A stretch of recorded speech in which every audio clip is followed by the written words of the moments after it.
gue nggak pernah kena tipu transaksi palsu atau transfer palsu karena satu hal ini. Karena gue udah lama jadi software engineer dan lebih lama di backend, jadi gue sering banget dapat tugas atau dapat kerjaan untuk nge-generate ID. Dan kita biasanya sebagai backend engineer itu punya satu pola biar ID kita itu unik.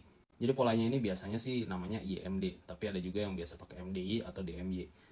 Buat kalian yang programmer, kalau kalian sering banget nge-generate ID, terutama ID-ID yang panjang, pasti kalian tahu ya yang gue omongin kurang lebih apa. Dan buat kalian yang tahu atau ngerti, ya diem aja, jadi jangan diumbar-umbar. Jadi gue sering banget dapat usaha penipuan. Jadi kayak mereka bilang udah transfer duitnya, tapi ternyata gue cek M-Banking belum. Tapi sebelum gue ngecek ke M-Banking, biasanya gue ngecek screenshot dari hasil transaksi yang mereka kirim. Dan biasanya kayak bank atau misal e-wallet gitu-gitu kan, kalau di screenshot suka ada ID, dan ID-nya ini biasanya ada format DMY atau YMD atau MDY gitu. Jadi dari situ aja udah kelihatan kalau ini tuh transaksinya transaksi yang nggak valid. Sebenarnya pola ini gampang banget buat dipahamin, tapi banyak orang awam tuh nggak ngeh kalau pola ini tuh ada di ID.